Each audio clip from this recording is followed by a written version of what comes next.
Terkadang saya bingung dengan diri saya sendiri. Anda aja bingung dengan diri Anda, apalagi saya. Kenapa Anda bingung? Saya selalu berbuat kebaikan, kenapa diinformasikan? Tetapi saat saya menemukan kemungkaran, saya hanya hanyut di dalamnya. Apakah saya termasuk orang munafik? Teman-teman sekalian, baik itu tidak akan bertemu dengan keburukan. Amal soleh tidak akan bertemu dengan amal salah. Jadi kalau Anda beramal soleh masih berbuat yang salah, pasti ada yang salah dengan mengerjakan amal solehnya. Orang sholat tidak akan maksiat. Nggak ada orang sholat ke masjid, keluar masjid mengambil sendal orang lain. Nggak ada. Ih, sendal saya di mana ya?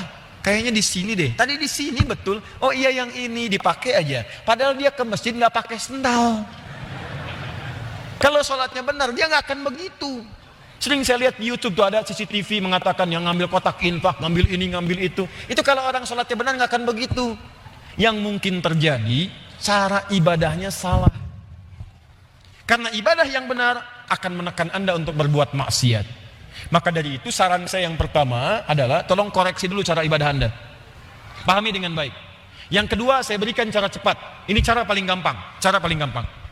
Kalau Anda telah beramal soleh, tiba-tiba ada ajakan berbuat maksiat, langsung katakan pada diri Anda.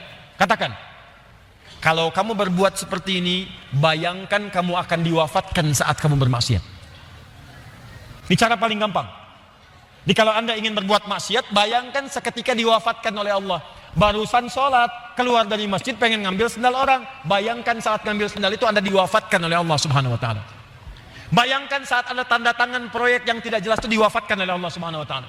Bayangkan saat Anda diajak berzina diwafatkan oleh Allah Subhanahu wa ta'ala. Maka demi Allah saya katakan, kematian adalah peringatan yang paling kuat untuk selalu membuat kita dekat dengan Allah Subhanahu wa ta'ala.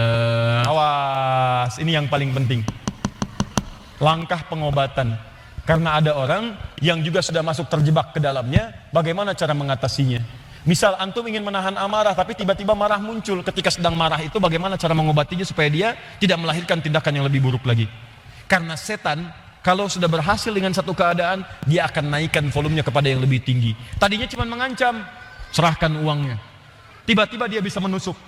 Tiba-tiba dia bisa mengeksekusi.